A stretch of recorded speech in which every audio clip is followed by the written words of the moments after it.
Olá pessoal, boa tarde. Estamos aqui mais uma vez. Como vocês podem perceber hoje, a Mirth não está comigo. Hoje eu vou fazer o programa sozinho porque a Mirth teve que resolver uns problemas de natureza familiar. Talvez não esteja também na sexta-feira que vem, mas vamos ver como é que vai ficar daqui para frente, né? Então, como nós havíamos combinado, prometido, hoje nós vamos falar sobre Jesus.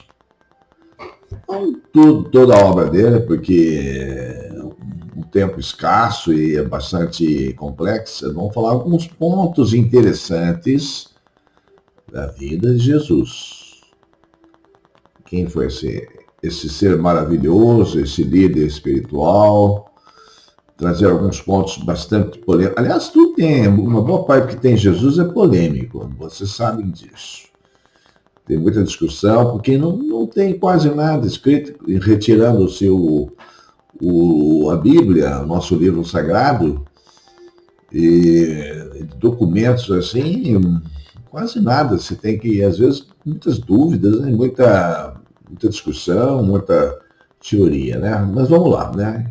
Vamos falar um pouquinho de Jesus, né? Foi considerado o maior líder espiritual da Terra e até hoje é uma figura polemizada, odiada e amada pelos homens. Embora alguns contestem a veracidade da existência do Cristo, é incontestável a persistência, a força e a quantidade de pessoas dedicadas ao cristianismo que perdurou por mais de 2000 anos. Isso é inequívoco, não, isso é inegável. Ele foi um líder que nunca deixou um escrito, fundou qualquer que fosse a religião, apenas pediu que seguisse seus ensinamentos para a obtenção de uma evolução espiritual para alcançar uma vida plena de felicidades, baseada na meritocracia. Lembrando sempre que ele veio em nome do Pai, Deus, e cuja missão é ensinar as leis divinas que regem o universo. Seus ensinamentos baseados no amor, no perdão, na caridade, na humildade, na bondade, na misericórdia, na mansidão das atitudes, visavam sempre a harmonia entre os homens e um convívio de felicidade. Para ele, o amor é a geratriz de toda a harmonia universal. Sua vida também é cercada de mistérios, que suscitam muitas dúvidas, em que a humanidade se debruça em teorias nem sempre conclusivas, mas que serve para ampliar a aura mística do seu poder e influência sobre as pessoas. Resumidamente, um ser absolutamente divino.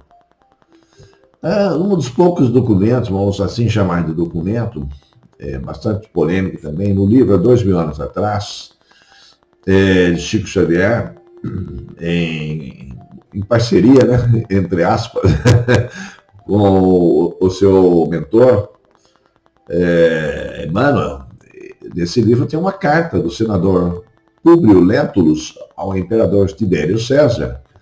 Ele escreve as características morais e físicas de Jesus. É o único documento que a gente tem conhecimento sobre a figura de Jesus. É o único.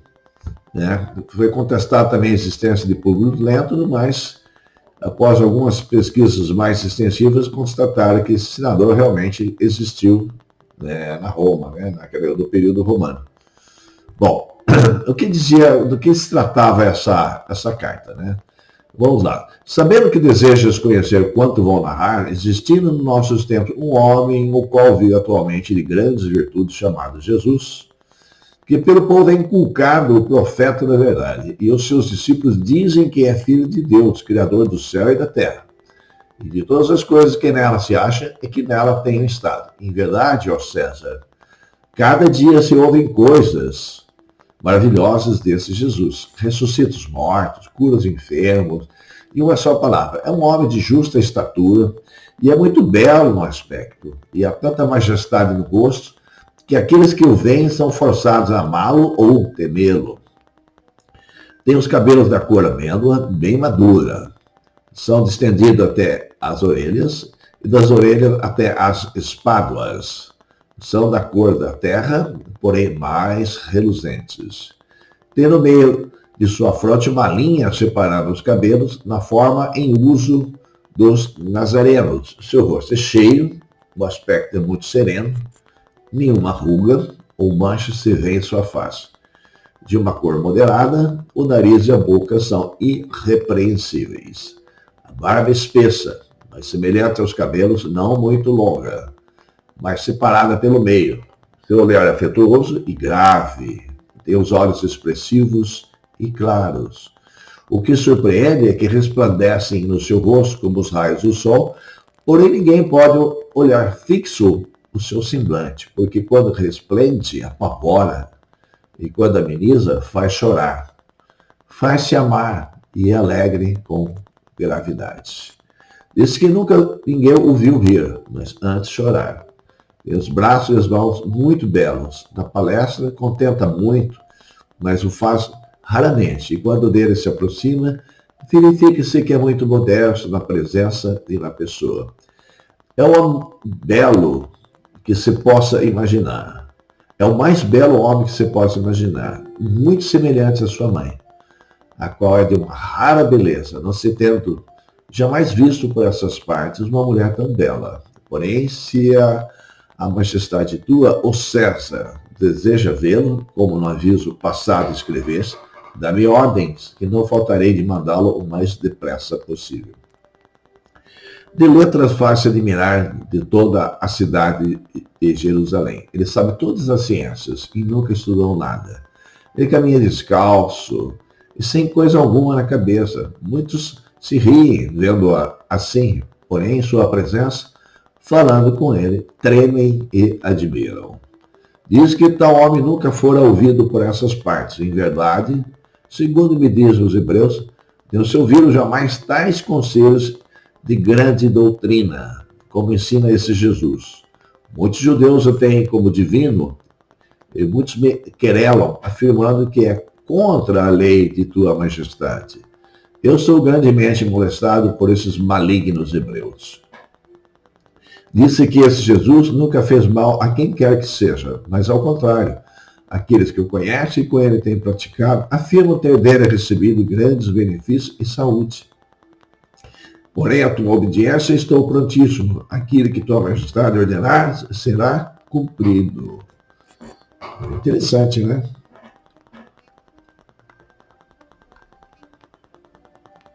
Esse que é o único documento que se tem sobre a figura de Jesus, a vinda do Cristo à Terra. O profeta Isaías anunciava a vinda do Messias há 1000 anos antes da sua vinda. Acredite-se que o Cristo se preparou durante muito tempo para encarnar na Terra, levando-se em consideração o seu altíssimo grau de elevação espiritual e da extrema sutileza do seu perispírito. A sua vinda foi precedida de seres evoluidíssimos espiritualmente, tais como Buda, Krishna, Confúcio, Sócrates, etc., denominados de seres pré-crísticos. O Espiritismo acredita no Cristo carnal, vindo ao mundo de forma semelhante aos seres que aqui habitavam. Né? Então, houve um preparo para a chegada do Cristo na Terra. Esses outros espíritos foram enviados para preparar a humanidade para a chegada do Cristo. E Cristo, muito sabiamente, escolheu o Oriente Médio para colocar a sua forma de pensamento, os seus ordenamentos, as suas mensagens, por isso ele é monoteísta. Ele poderia ter encarnado na Índia? Poderia, mas lá havia tantos deuses, e Jesus seria só mais um Deus no meio de tantos deuses. Então, seu trabalho não teria a notoriedade que mereceria ter e teve quando encarnou no Oriente Médio. Né? Então, essa é uma explicação que a gente dá. Agora vamos entender a natureza do Cristo. Tá? Primeiramente, baseado na Gênese, que é um livro espírita de Allan Kardec, e onde a gente entende que, por esse prisma, que o Cristo tinha um corpo carnal. Né? Então, o princípio dos fenômenos psíquicos repousa, como já vimos, nas propriedades do fluido perispiritual, que constitui o agente magnético das manifestações da vida espiritual, durante a vida corpórea e depois da morte. E, finalmente, no estado constitutivo dos espíritos, e no papel que eles desempenham como uma força ativa da natureza. Conhecidos esses elementos e comprovados seus efeitos, tem-se como consequência de admitir a possibilidade de certos fatos que eram rejeitados enquanto se lhes atribuía uma origem sobrenatural. Né? Então, no Espiritismo não existe milagre. O que existe é conhecimento de fenômenos. E Cristo tinha um conhecimento total e pleno de todas as ciências e de todos os fenômenos que aconteciam aqui no nosso universo. Né? Sem nada prejulgar quanto à natureza do Cristo, considerando apenas um espírito superior, não podemos deixar de reconhecê-lo um dos de ordem mais elevada e colocado por suas virtudes, muitíssimo acima da humanidade terrestre. Pelos imensos resultados que produziu, a sua encarnação neste mundo forçosamente há de ter sido uma dessas missões, que a divindade somente a seus mensageiros diretos confia para cumprimento de seus desígnios, mesmo sem supor que ele fosse o próprio Deus, mas unicamente o enviado de Deus para transmitir sua palavra aos homens, seria mais do que um profeta, porquanto seria um Messias divino. Isso está na Gênese.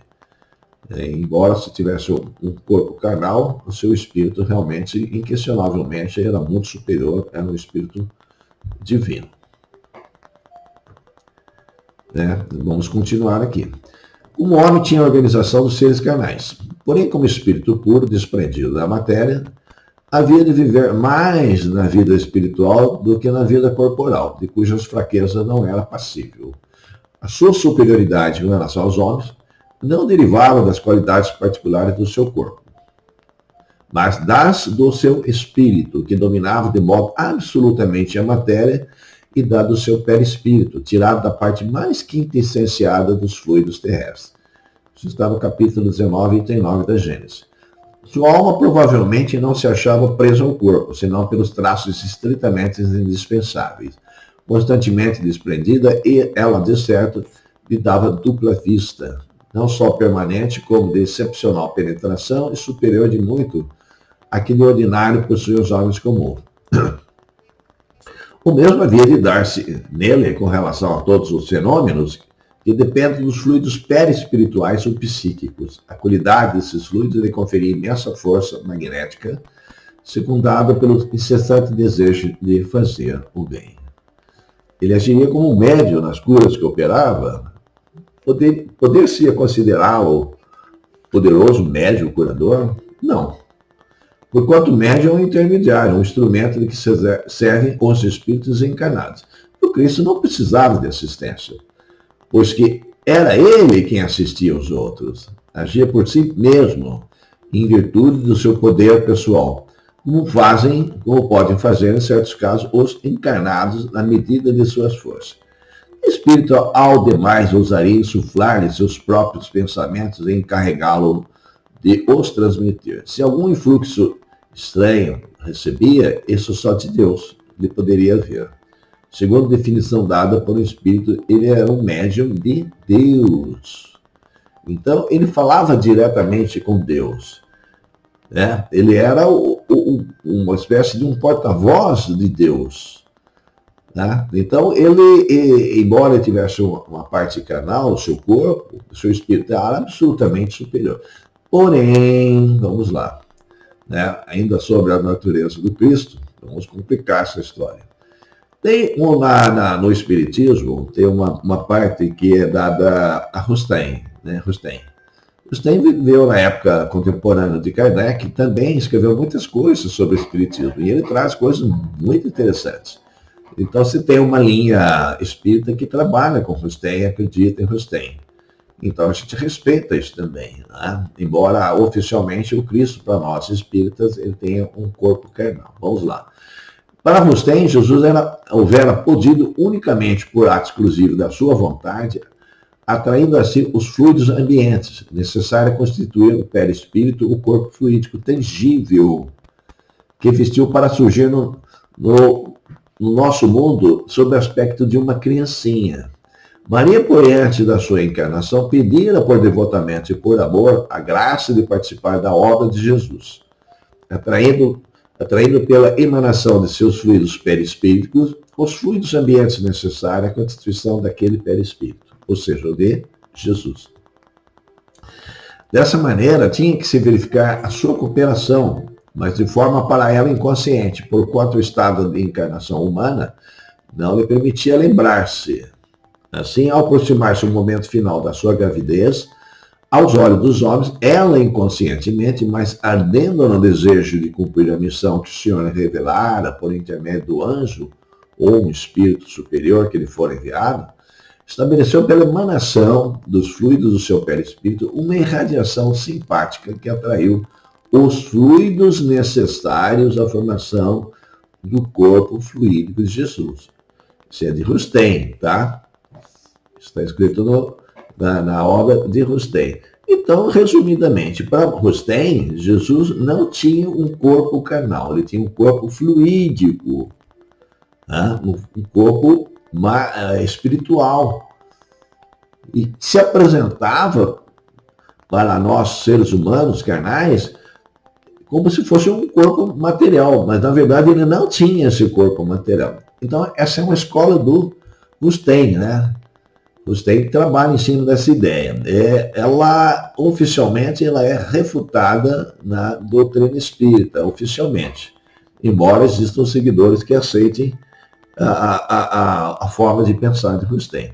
Mas não para por aí. Porque, na verdade, né, Rustem foi um pouquinho mais além, né? Outro aspecto que chama a nossa atenção no livro de Rustem é referente ao parto de Maria, mãe de Jesus Cristo. Seu parto foi igualmente a obra do Espírito Santo, porque também foi obra dos Espíritos do Senhor. E só se deu uma aparência tal como gravidez. Ainda em decorrência do corpo fluídico, encontramos em relação à primeira infância de Jesus Cristo o seguinte: quando Maria, sendo Jesus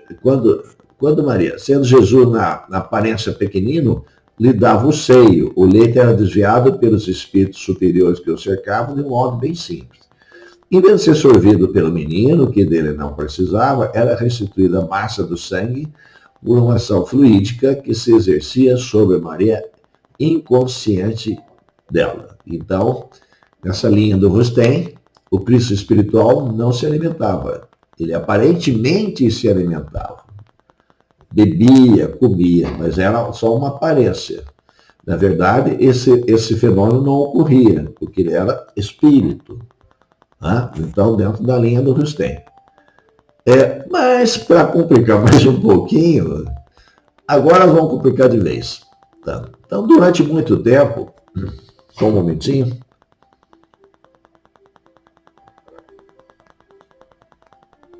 Chico Xavier, considerado o maior médium que nós conhecemos aqui em nossa terra, no Brasil, ele conversava com os amigos mais próximos certas confidências.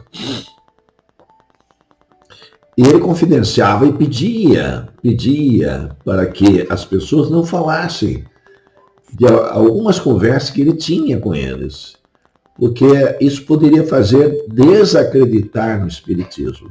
Então, geraria um descrédito para a doutrina espírita. Mas como o Chico já desencarnou, já foi embora, tá no outro plano espiritual, então muitos dos seus seguidores que o acompanharam, que escutaram muitas das suas explanações, vieram e fizeram confidências. E uma delas foi narrada por Alfredo Narras, que conviveu com o Chico por 40 anos. Né? Então, o que dizia o Chico? Então, segundo o Chico Xavier, bom, acredite se vocês quiserem. Ninguém é obrigado a acreditar, né? Isso aí não está escrito, foi colocado por Alfredo Narras. Né? Então, segundo Chico Xavier, em revelação para Alfredo Narras, Maria teve uma gestação psicológica. E o seu óvulo foi levado para a nave de Jesus, onde seu corpo foi desenvolvido e entregue para Maria no momento do nascimento de Jesus na Terra. Essa nave era mencionada como a estrela de Belém. O parto psicológico foi induzido pelo anjo e Jesus foi colocado no colo de Maria com o tamanho de uma criança de 2 anos. A criança foi depositada no colo de Maria por 3 astronautas, que na verdade eram os 3 reis magos, e a nave veio do Oriente. Então, dentro dessa linha, o corpo de Jesus tem 25% dos genes de Maria e 75% de genes de extraterrestre, de corpos não existentes aqui no nosso planeta, tá?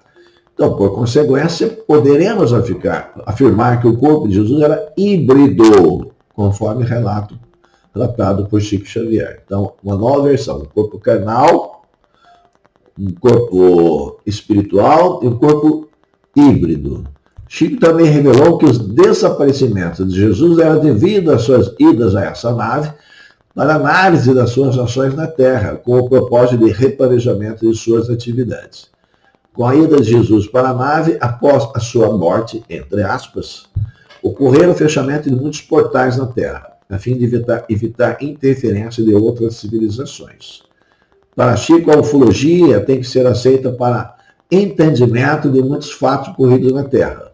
Na casa do Pai há muitas moradas. Quem disse isso foi o próprio Jesus. Né? Agora, aí para vocês pensarem, né? Cada um tira suas conclusões. Mas um outro fato bastante curioso na vida de Jesus é que Jesus, a gente sabe dele até 12 anos de idade, depois ele desaparece praticamente, não tem relato, documento, né? Ninguém fala nada. Ele reaparece aos 30 anos de idade, faz todo o seu trabalho, o seu ministério, e é morto, né? E sacrificado aos 33 anos de idade. Então, a verdade é que nesse período há um desconhecimento da vida de Jesus. Talvez até de propósito.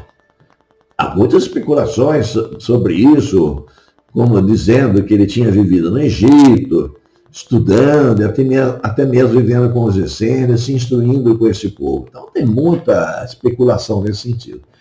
Todavia, essas especulações carecem de uma fundamentação mais relevante, porque com o domínio absoluto de todas as ciências, de todas as filosofias, não teria nada a aprender com esses povos, sendo até instrutor dos essênios durante seu ministério.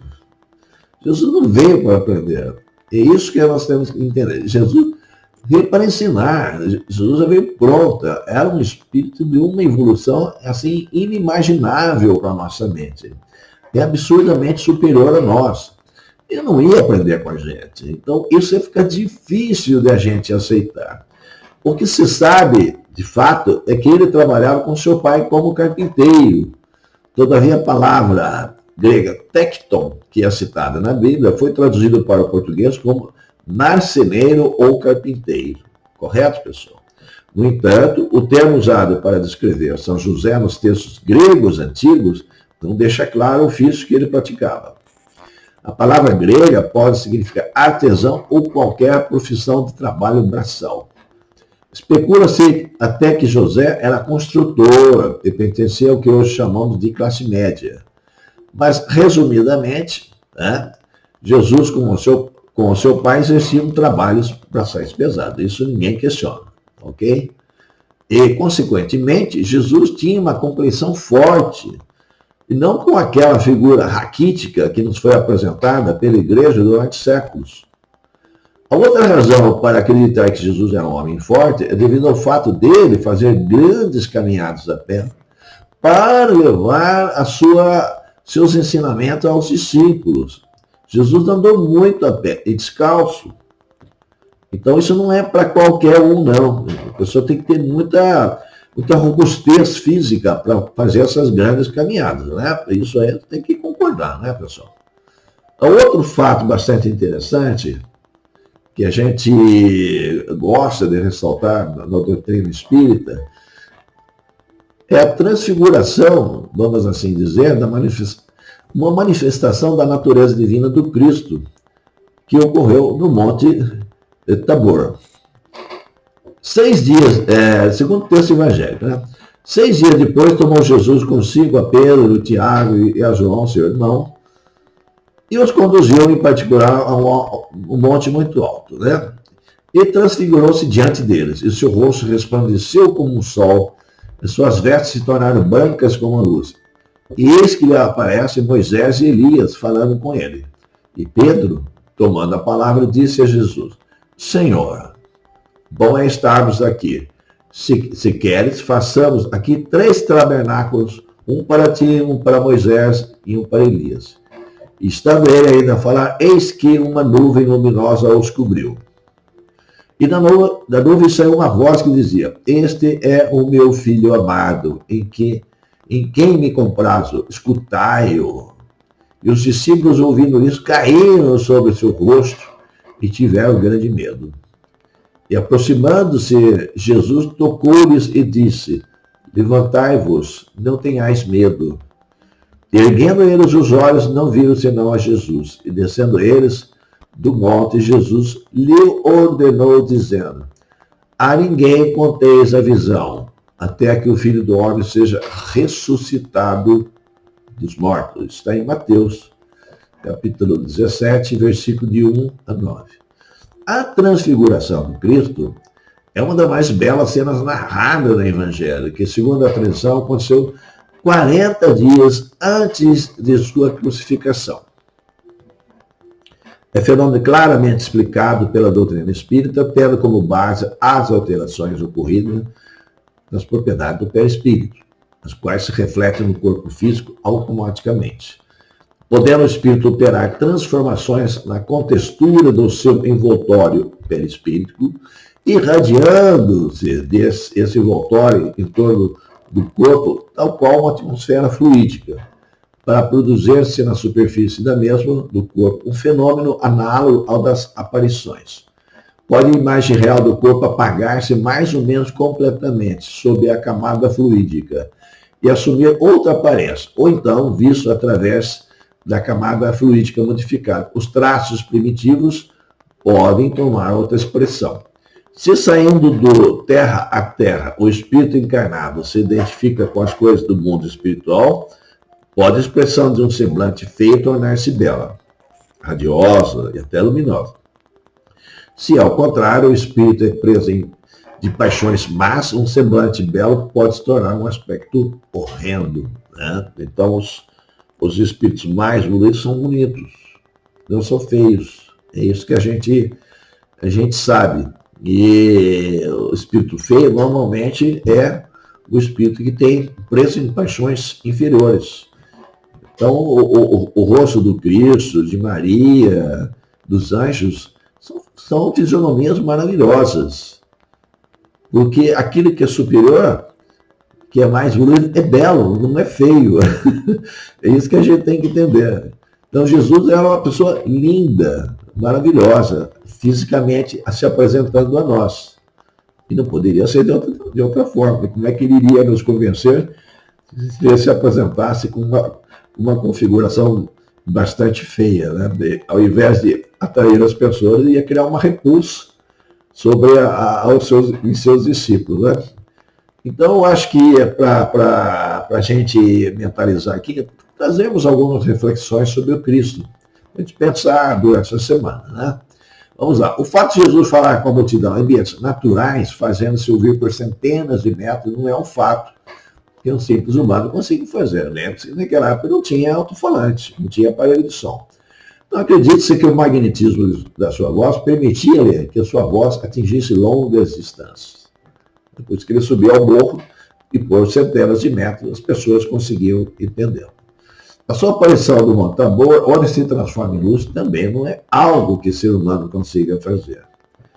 As suas inúmeras curas também não é um fato comum aos humanos, principalmente pelos tipos de curas tidas como incuráveis pelos homens. A sua atitude de absoluta não violência é algo jamais visto na história da humanidade. A sua inteligência infinita é algo jamais visto também na história da humanidade. Então, Jesus tinha o domínio de tudo.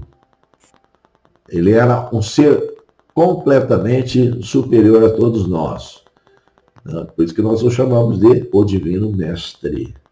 E com toda razão e com toda justiça. Ele é o nosso Divino Mestre. Ele veio para nos ensinar, para mostrar o caminho da verdade, da luz, do conhecimento, o caminho da felicidade, para tirar a gente das trevas. Na doutrina espírita, nós não dizemos que Jesus veio para nos salvar.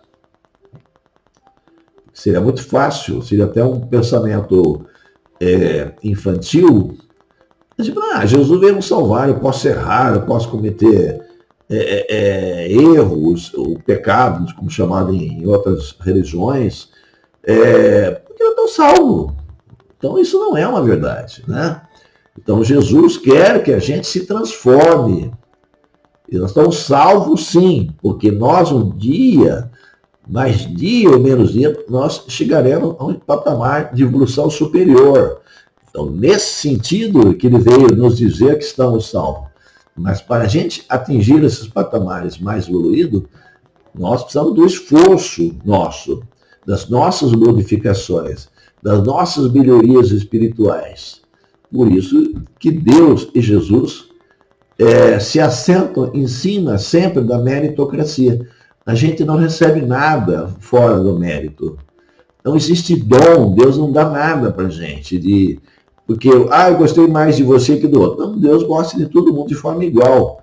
Se alguém é mais inteligente, ou tem uma capacidade até para tocar no instrumento, vamos assim dizer, ou de fazer empreendimentos, se dar bem comercialmente, porque são características que ele já adquiriu em outras encarnações, pelo seu próprio esforço.